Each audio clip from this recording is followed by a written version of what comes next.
എല്ലാവർക്കും നമ്മുടെ ചാനലിലേക്ക് സ്വാഗതം. ഇന്ന് നമുക്കൊരു സ്പെഷ്യൽ പനീർ റൈസ് ഉണ്ടാക്കിയാലോ? പനീർ ഞാനിവിടെ ചെറിയ കഷ്ണങ്ങളായിട്ട് മുറിച്ചെടുത്തിട്ടുണ്ട്. പിന്നെ ക്യാരറ്റും ബീൻസും ചെറുതായിട്ട് അരിഞ്ഞെടുത്തു. അതേപോലെ സവാളയാണെങ്കിലും നീളത്തിൽ അരിഞ്ഞെടുത്തേക്കുന്നത് 2 സവാളയാണ് എടുത്തിരിക്കുന്നത്. ഒരു ക്യാരറ്റ്, ഒരു 3-4 പിന്നെ ബീൻസ്, പിന്നെ കോളിഫ്ലവർ മഞ്ഞൾപ്പൊടിയിലും ഉപ്പിലും ഇട്ടിട്ട് വേവിച്ച് ഇതേപോലെ അരിഞ്ഞെടുത്തു. ഇനി ഒരു പാനിൽ കുറച്ച് എണ്ണ ഒഴിച്ചാൽ ഞാനിവിടെ സൺഫ്ലവർ ഓയിലാണ് എടുത്തിട്ടുള്ളത്. എന്നിട്ട് നമ്മൾ അതൊന്ന് ചൂടാക്കി കഴിയുമ്പം ഇഞ്ചി, പച്ചമുളക്, വെളുത്തുള്ളി ഇത് ഇത്രയും കൂടെ ചതച്ചെടുത്തിട്ട് അതൊന്ന് വഴറ്റിയെടുക്കണം. പച്ചമുളക് ഞാനിവിടെ ഒരു 5-6 എടുത്തിട്ടുണ്ട്.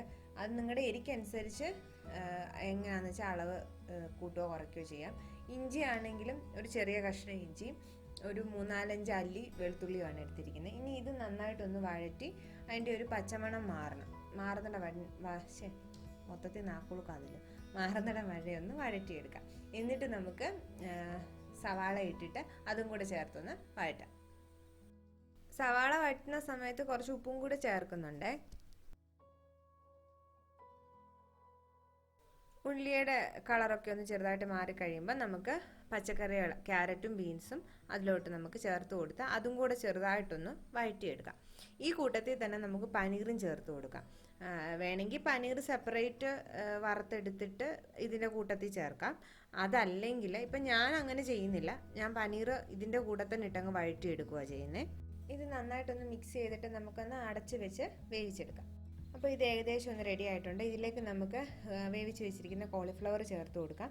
പനീർ നമ്മൾ സെപ്പറേറ്റ് ആയിട്ടാണ് ഫ്രൈ ചെയ്തെടുക്കുന്നതെന്നുണ്ടെങ്കിൽ ഈ സമയത്താണ് പനീറും ചേർത്ത് കൊടുക്കേണ്ടത്. ഇനി ഇത് നന്നായിട്ട് നമുക്കൊന്ന് മിക്സ് ചെയ്തെടുക്കാം.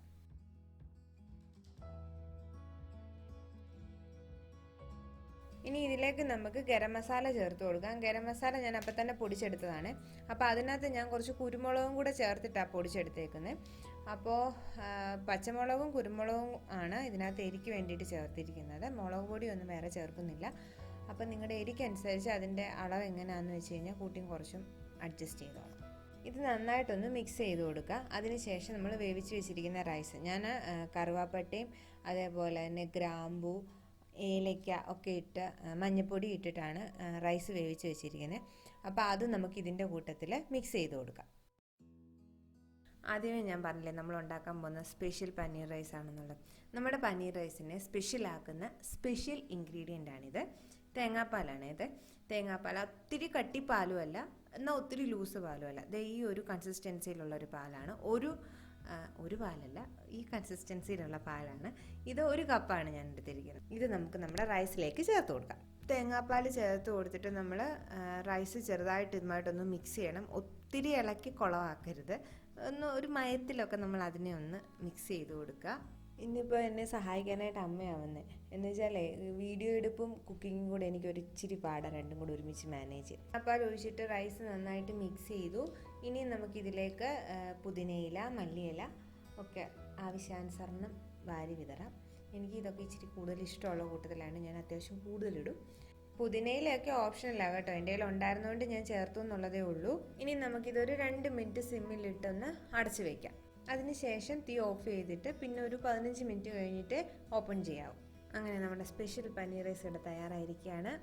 അപ്പോൾ എല്ലാവരും ഇത് ട്രൈ ചെയ്ത് നോക്കിയിട്ട് നമ്മുടെ അടുത്ത് അഭിപ്രായം പറയണം. അപ്പോൾ വേറെ വിശേഷമൊന്നുമില്ല. എല്ലാവരും സേഫായിട്ട് സുഖമായിട്ട് ഇരിക്കുക.